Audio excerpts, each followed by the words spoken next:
Typing coaching centre में अमन का पहला दिन था। वह अपनी सीट पर बैठा टाइप सीखने के लिए नियमावली पुस्तिका पढ़ रहा था। तभी उसकी निगाह अपने केबिन के गेट की तरफ गई। कजरारे नयनों वाली एक सांवली लड़की उसकी केबिन में आ रही थी। लड़की उसकी बगल वाली सीट पर आकर बैठ गई, टाइपराइटर को ठीक किया और टाइप करने में मशगूल हो गई। अमन का मन टाइप करने में नहीं लगा। वह किसी भी हालत में लड़की से बातें करना चाह रहा था। वह टाइपराइटर पर कागज लगाकर बैठ गया और लड़की को देखने लगा। लड़की की अंगुलियां टाइपराइटर के कीबोर्ड पर ऐसे पड़ रही थीं जैसे हारमोनियम बजा रही हो। क्या देख रहे हो? थोड़ी देर बाद लड़की गुस्से से बोली। अमन बोला, आपको टाइप करते हुए देख रहा हूँ। लड़की बोली, यहाँ क्या करने आए हो? अमन ने जवाब में कहा, टाइप सीखने। ऐसे सीखोगे? लड़की ने कहा। लड़की के स्वर में तल्खी बरकरार थी। अमन ने कहा, मेरा आज पहला दिन है, इसलिए मेरी समझ में कुछ नहीं आ रहा है। आप टाइप कर रही थीं तो मैं देखने लगा कि आपकी अंगुलियां कैसे पड़ती हैं कीबोर्ड पर।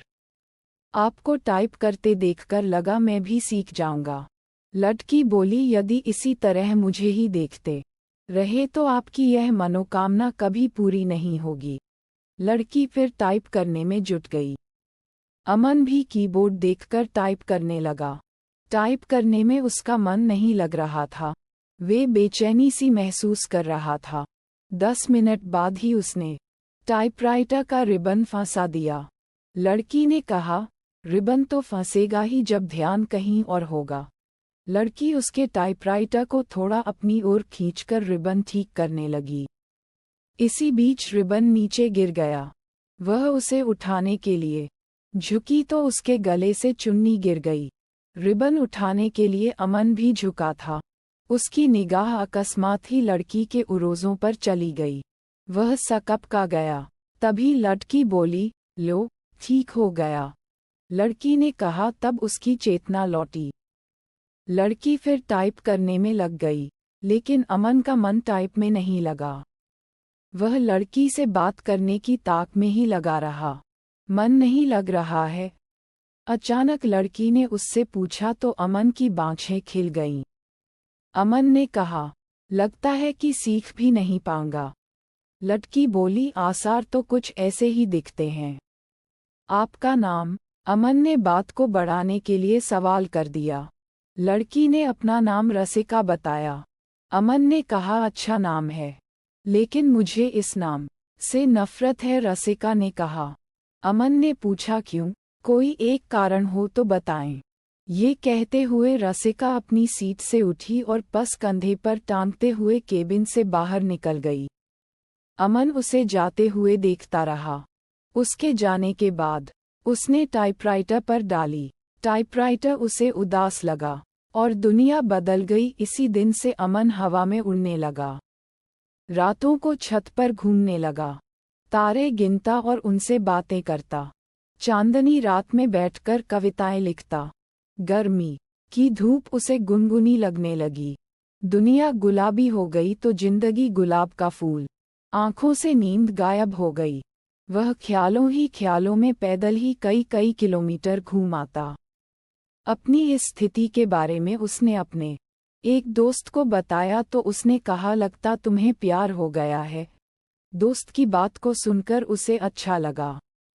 अगले दिन अमन ने रसिका से कहा कि आप पर एक कविता लिखी है, चाहता हूँ कि आप इसे पढ़ें। ये भी खूब रही। जान न पहचान, तू मेरा मेहमान। कितना जानते हैं आप मुझे? जो भी जानता हूँ उसी आधार पर लिखा हूँ। रसिका उसकी लिखी कविता पढ़ने लगी। रसिका ने कविता पढ़ने के बाद कागज अमन की तरफ बढ़ा दिया। अमन ने कहा कि मैं चाहता हूँ कि आप इसे टाइप कर दें। इसे छपने के लिए भेजना है। रसिका कुछ नहीं बोली, कागज को सामने रखकर टाइप करने लगी। अमन उसे देखता रहा। इस बात का आभास रसिका को भी था कि अमन उसे ही देख रहा है, लेकिन उसने कोई विरोध करने के बजाय पूछा कि आप कवि हैं? बनने की कोशिश कर रहा हूँ। कवि भगोड़े होते हैं। रसिका ने उसकी ओर देखते हुए कहा। उसकी इस टिप्पणी से अमन सकपका गया। तभी रसिका बोली, कवि अपने सुख के लिए कविता रचता है। रचते समय वह कविता के बारे में सोचता है। उसके बाद वह कविता को उसके हाल पर छोड़ देता है। कविता जब संकट में होती है तो कवि कविता के पक्ष में खड़ा नहीं होता। अमन बोला, यह आप कैसे कह सकती हैं? रसिका बोली, मैं समझती हूँ कि इंसान की जिंदगी भी एक कविता है। मेरी जिंदगी एक कविता है। मेरी जिंदगी मुझे अच्छी नहीं लगती, इसलिए कविता भी मुझे अच्छी नहीं लगती। अमन बोला, अरे वाह, आप तो कवि हैं। अभी आपने जो कहा वह तो कविता है। कविता नहीं, कविता का प्रलाप है, उसकी वेदना, जो उस कवि के कारण उपजी है, जिसने मेरी जिंदगी की रचना की। इतना कहकर रसिका केबिन से बाहर चली गई। कैसी है ये कहकर अमन ने रसिका के टाइपराइटर को देखा। लगा जैसे टाइपराइटर किसी शोक गीत की रचना में मशगूल है। आज उन्होंने बातें अधिक की। उनके वार्तालाप को देखकर टाइपिंग इंस्टीट्यूट चलाने वाली मैडम ने उनके पास आकर कहा कि आजकल तो तुम काफी खुश हो रसिका। बदले में रसिका केवल मुस्कराई। अमन भी मुस्कुराया और मन ही मन बोला, तो क्या मेरे प्यार की गंध इसे भी लग गई। अगले दिन रसिका जब इंस्टीट्यूट आए तो काफी सजी धजी थी।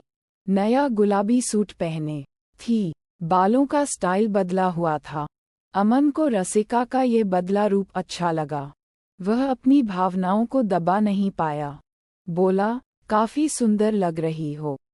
जवाब में जब रसिका ने मुस्कराते हुए थैंक यू का फूल जब उसकी तरफ फेंका तो उसकी इच्छा हुई कि वह खड़ा होकर नाचने लगे और जोर जोर से चिल्लाए कि उसे प्यार हो गया है। आदमी जब निराश होता है या फिर लक्ष्य के प्रति उसकी स्थितियां साफ नहीं होती हैं तो वह धर्म और ज्योतिषी की शरण में चला जाता है।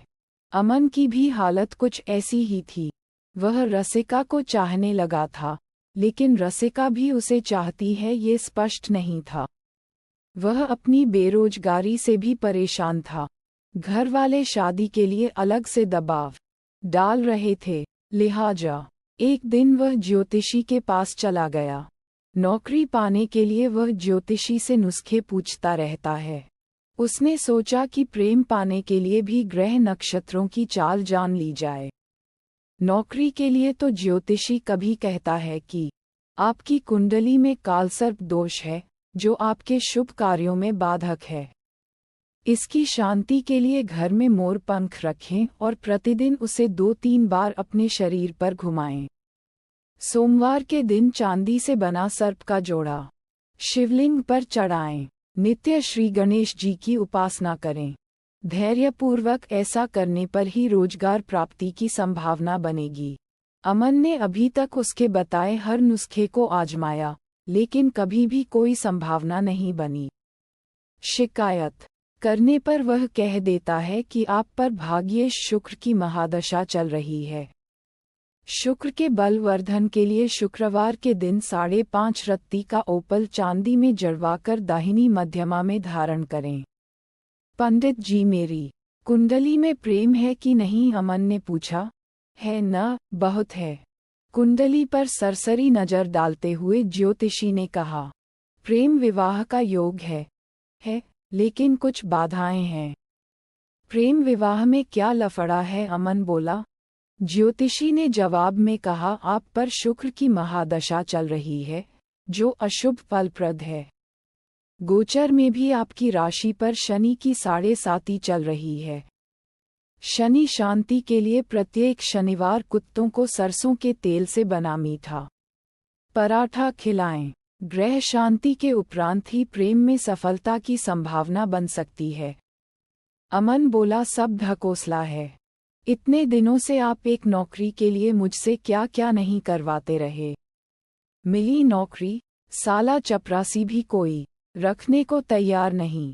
भनाया हुआ विजय ज्योतिषी के कमरे से निकल गया। घर पहुंचते ही मम्मी कहने लगी, तुम्हारे पिता ने लड़की पसंद कर ली है। उनके दोस्त की बेटी है, बीए करके नौकरी कर रही है, तो मैं क्या करूं? अमन बोला। तभी अमन की माँ बोली शादी कर लो। अमन बोला बिना नौकरी मिले यह नहीं हो पाएगा। फिर अमन की माँ ने कहा तो पूरी जिंदगी कुंवारे ही रह जाओगे। बीवी की कमाई खाने से तो कुंवारा रहना ही अच्छा है। कहते हुए अमन अपने कमरे में चला गया। एक सप्ताह तक रसिका टाइपिंग स्कूल नहीं आई।